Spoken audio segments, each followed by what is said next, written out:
Calculate the torque acting on spanner of length 20 cm to loosen a nut by a force of 50 Newton. If the same nut is to be loosened up by force of 100 Newton, what should be the length of spanner? बहुत easy है। देखें, ये एक नट है और इसको loose करने के लिए स्पैनर यूज़ किया जाता है। अगर हम 20 सेंटीमीटर का स्पैनर यूज़ करें और फोर्स लगाएं 50 न्यूटन की, तो टॉर्क कितना होगा? फिर पूछा जा रहा है कि उसी नट को अगर 100 न्यूटन की फोर्स से ओपन करना है, यानी ज़्यादा फोर्स अवेलेबल है, तो इस केस में स्पैनर कितनी लेंथ का यूज़ करें? पहले केस में हम फोर्स को F1 कह देते हैं और दूसरे केस में F2। पहले स्पैनर की लेंथ को D1 कह देते हैं और दूसरे स्पैनर की लेंथ को D2। अब पहले गिवन डेटा लिख लेते हैं।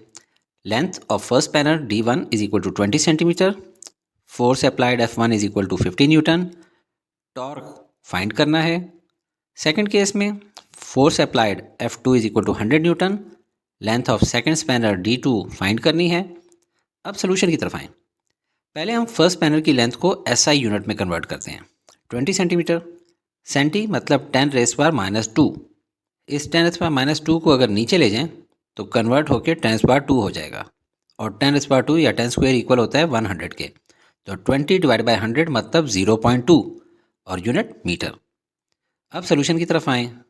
टॉर्क का फॉर्मूला आपको याद होगा, फोर्स मल्टीप्लाई बाय डिस्टेंस। और फिलहाल फर्स्ट केस की बात हो रही है तो फोर्स और डिस्टेंस के साथ 1 लिख लें। F1 है 50 न्यूटन और D1 की वैल्यू है 0.2 मीटर। इससे वैल्यू ऑफ टॉर्क आई 10 और यूनिट ऑफ टॉर्क क्या होगी? फोर्स की यूनिट न्यूटन और डिस्टेंस की यूनिट मीटर, लिहाजा टॉर्क की यूनिट है न्यूटन मीटर। अब सेकंड केस की तरफ आएँ। चूँकि उसी नट को ओपन करना है यानी उतना ही टॉर्क रिक्वायर्ड है, लिहाजा टॉर्क की वैल्यू तो यही रखें 10, जबकि फोर्स F2 है 100 और स्पैनर की लेंथ D2 फाइंड करनी है। रीअरेंज करने से D2 की वैल्यू आई 10 डिवाइडेड बाई 100 और यूनिट मीटर। 10 डिवाइडेड बाई 100 यानी 0.1। अब इसको सेंटीमीटर में कन्वर्ट करना है तो इजी तरीका देख लें कि 20 सेंटीमीटर इक्वल था 0.2 मीटर के, तो 0.1 मीटर इक्वल होगा 10 सेंटीमीटर के। तो दोनों आंसर्स मिल गए हैं। A long uniform steel bar of length 1.0 metre, ये एक लॉन्ग स्टील बार है जिसकी लेंथ 1 मीटर है, is balanced by a pivot at its middle, यानी इसका सेंटर बनता है 0.5, तो यहाँ पे पिवटेड है। Two mass M1 and M2 are suspended at a distance of 0.2 metre and 0.3 metre respectively from the pivot, यानी इस वाले 0.2 और 0.3 की बात नहीं हो रही, बल्कि कहा जा रहा है कि पिवट से 0.2 और 0.3। तो चलें, अगर पिवट से लेफ़्ट जाएं 0.2 मीटर तो यहाँ एक मास M1 लटका हुआ है, और पिवट से राइट साइड पे जाएं 0.3 मीटर तो यहाँ पे एक मास M2 लटका हुआ है। तब जाकर ये रॉड बैलेंस्ड है। आगे बढ़ते हैं। Ignoring mass of the steel bar, यानी इस रॉड के अपने मास की फिक्र ना करें। If mass M1 is equal to 0.6 kg, find mass M2। इंतहाई आसान क्वेश्चन है। राइट वाले वेट की वजह से क्लॉकवाइज टॉर्क प्रोड्यूस हो रहा है और लेफ़्ट वाले वेट की वजह से काउंटर क्लॉकवाइज टॉर्क प्रोड्यूस हो रहा है। टॉर्क का फार्मूला आप जानते ही हैं, फोर्स इनटू डिस्टेंस, और यहाँ पे हमारे पास जो फोर्स है वो है weight of the given mass. Counter clockwise बनेगा वेट 1 मल्टीप्लाई बाई डिस्टेंस 1 और क्लॉकवाइज टॉर्क बनेगा वेट 2 मल्टीप्लाई बाई डिस्टेंस 2। चलें अब डेटा लिख लेते हैं। Length of rod L is equal to 1 metre, distance D1 is equal to 0.2 metre, distance D2 is equal to 0.3 metre, mass M1 is equal to 0.6 kg, जबकि मास M2 find करना है। Solution की तरफ आएँ। क्योंकि रॉड बैलेंस्ड है, इसका मतलब है कि काउंटर क्लॉकवाइज टॉर्क और क्लॉकवाइज टॉर्क इक्वल हैं, यानी W1 multiply by D1 is equal to W2 multiply by D2। Weight की जगह mg लिखते हैं, लेकिन यहाँ पे m1g और m2g लिखेंगे। स्मॉल g दोनों साइड्स पे है तो वो कैंसिल हो गया।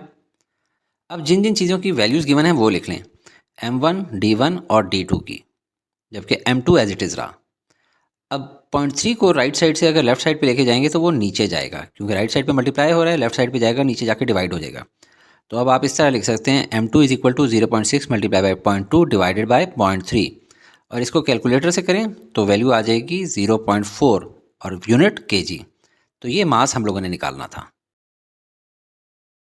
Two masses, 250 gram and 100 gram, are hanging at positions 65 centimeter and 80 centimeter respectively on a uniform meter rod pivoted at 50 centimeter mark as shown. Where should a third mass of 400 grams be positioned to balance the rod? कुछ कुछ question to जैसा है। इसमें picture पहले से given है, ना भी गिवन हो तो आप इसको बना सकते हैं। ये मीटर रॉड है, 1 मीटर में 100 सेंटीमीटर होते हैं, पिवेटेड है 50 सेंटीमीटर मार्क पे, जबकि 65 सेंटीमीटर और 80 सेंटीमीटर मार्क पे 250 ग्राम और 100 ग्राम के मासेस हैंग कर रहे हैं। पूछा जा रहा है कि थर्ड मास जो कि 400 ग्राम का है उसको कहाँ हैंग करें ताकि ये जो रॉड है ये बैलेंस हो जाए।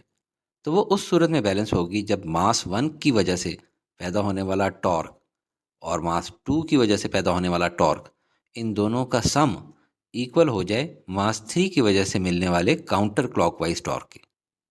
यानी क्लॉकवाइज टॉर्क बराबर हो जाएंगे काउंटर क्लॉकवाइज टॉर्क के, उस वक्त ये बार जो है ये बैलेंस हो जाएगी। टॉर्क का फॉर्मूला आपको याद होगा, force multiply by distance. Force तो सबके मास से मिल जाएगी, पर डिस्टेंस देख लें। पिवट पॉइंट से मास 1 तक का डिस्टेंस बनता है 15 सेंटीमीटर, इसको हम D1 कह देते हैं क्योंकि 65 माइनस 50 इज इक्वल टू 15।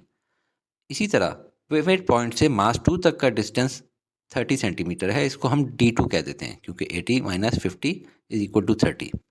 और पिवट पॉइंट से उस पॉइंट पे जहाँ मास 3 लटकाना है, ये डिस्टेंस हमें नहीं मालूम, हमें मालूम करना है, तो हम इसको D3 कह देते हैं।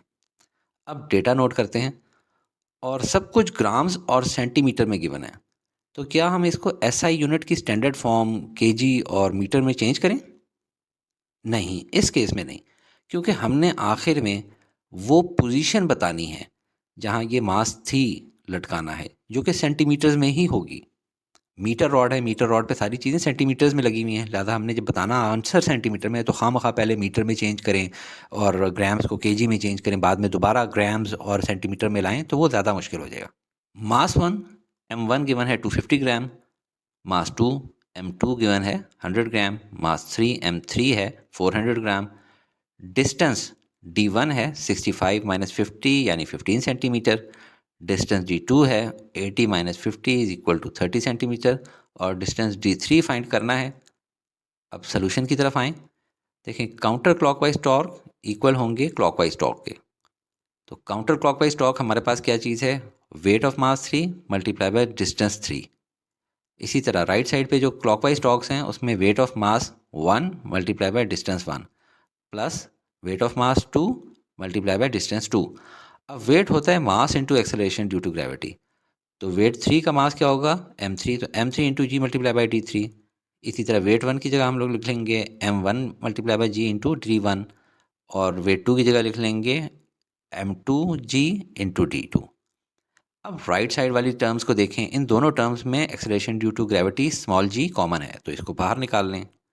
अब ओवरऑल देख लें, राइट साइड पे g और लेफ्ट साइड पे g मल्टीप्लाई हो रहे हैं दोनों साइड्स पे, तो इनको कैंसिल किया जा सकता है। हमें चाहिए D3, हमने फाइंड करना है D3, तो M3 को दूसरी साइड पे ले जाएंगे तो वो नीचे डिवाइड हो जाएगा। अब इनकी वैल्यूज़ पुट इन करना शुरू करें। पहले M3 की वैल्यू डाल देते हैं नीचे 400, ऊपर M1 की वैल्यू 250, मल्टीप्लाई हो रहा है D1 से जो कि है 15, प्लस M2 की वैल्यू है 100, मल्टीप्लाई हो रहा है D2 से जो कि है 30।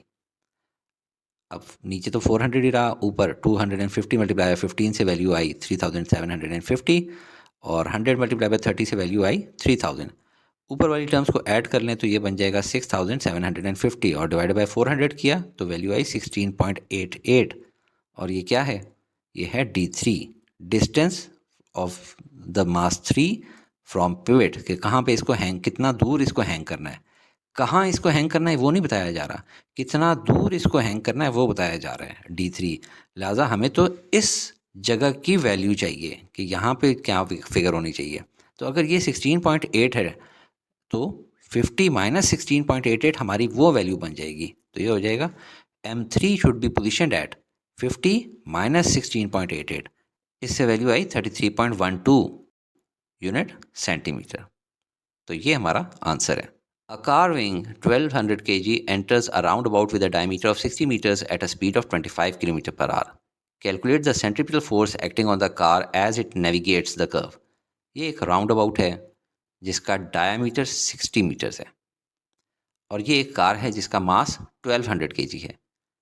ये कार जब चलते चलते टर्न अबाउट में दाखिल होती है उस वक्त इसकी स्पीड है 25 किलोमीटर पर आवर। तो अब पूछा जा रहा है कि इस कार पे कितनी सेंट्रीपिटल फोर्स एक्ट कर रही होगी। सेंट्रीपिटल फोर्स हमेशा सेंटर ऑफ सर्कल की तरफ एक्ट करती है और इसका फॉर्मूला होता है mv²/r। वैसे फोर्स का फॉर्मूला होता है मास इंटू एक्सेलरेशन। यहाँ से आपको ये अंदाज़ा हो जाएगा कि सेंट्रीपिटल एक्सेलरेशन अगर कभी आपने फाइंड करनी हो, सिर्फ क्वेश्चन ऐसा भी आ सकता है, तो वो इक्वल होती है v²/r के। बहरहाल अभी इस क्वेश्चन के लिए हमारा काम सिर्फ सेंट्रीपिटल फोर्स के फॉर्मूले से चल रहा है। तो गिवन डेटा लिखते हैं। Mass of car m = 1200 kg, velocity of car v = 25 kilometre per hour, round about का diameter 60 metres, centripetal force Fc find करनी है। अब इन यूनिट्स को हम लोगों ने SI यूनिट्स में लाना है। किलोमीटर पर आवर में गिवन है वेलोसिटी, उसको मीटर पर सेकंड बनाना है। तो 25 किलोमीटर पर आवर को हम लिखेंगे 25 किलोमीटर की जगह k की वैल्यू होती है 1000, तो हम लोग लिख लेंगे मल्टीप्लाई बाय 1000 मीटर, और डिवाइडेड बाय r की जगह सेकंड्स में लाना है। 1 आवर में कितने सेकंड्स होते हैं? 60 मिनट्स होते हैं और हर मिनट में 60 सेकंड्स होते हैं। तो 60 मल्टीप्लाई बाय 60 3600 सेकंड्स। इसको मल्टीप्लाई करने से वैल्यू आई 6.94 और यूनिट होगी मीटर पर सेकंड। तो अब हमारी वेलोसिटी मीटर पर सेकंड में आ गई है। डायमीटर हमें गिवन है 50 मीटर, हमें क्या चाहिए? रेडियस। तो रेडियस डायमीटर का हाफ होता है, तो रेडियस इज 30 मीटर्स। अब सोल्यूशन की तरफ चलते हैं। सबसे पहले फॉर्मूला लिख लें, centimetre force is equal to mv²/r। इसमें वैल्यूज पुट इन करें तो मास की वैल्यू है 1200, वेलोसिटी का स्क्वायर लेना है यानी 6.94 का square divided by radius, radius की वैल्यू है 30। अब 6.94 का स्क्वायर लें तो वैल्यू आती है 48.16।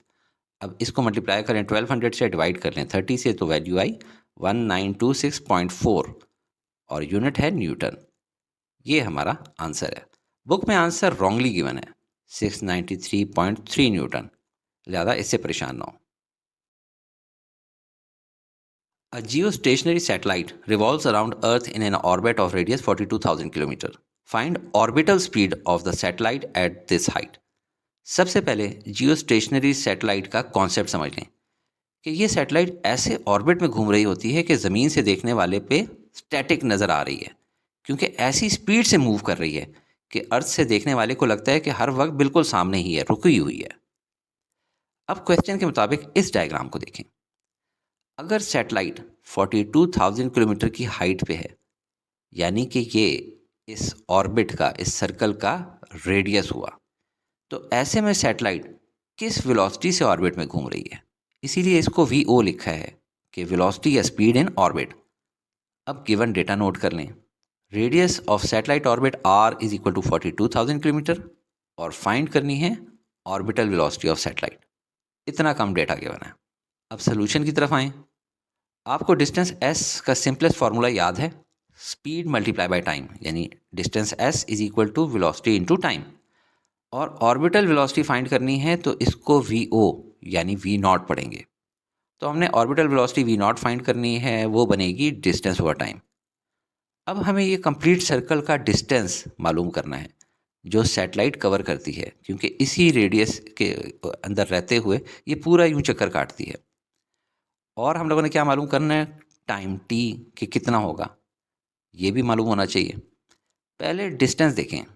ये डिस्टेंस क्या है? सरकमफ्रेंस है ऑफ अ सर्कल, क्योंकि ये सैटेलाइट इसके गिर्द एक सर्कल में घूम रही है। और सरकमफ्रेंस का फॉर्मूला क्या होता है? 2πr। अब टाइम का सोचें।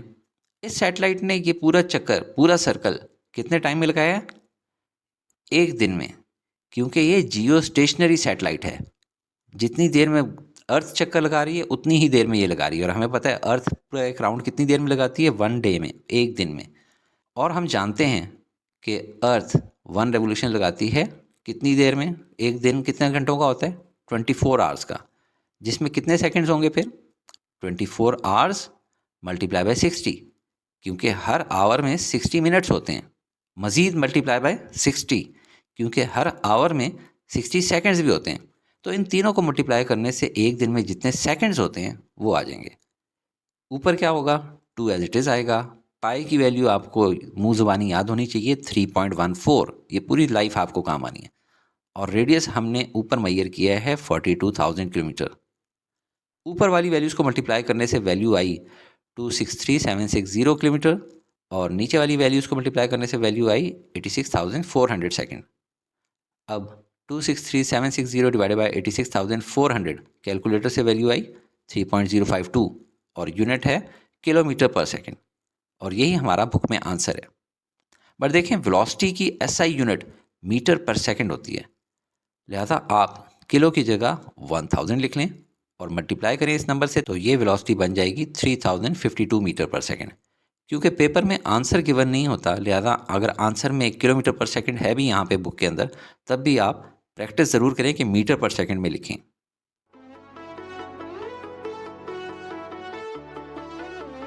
Study with me, a learning experience.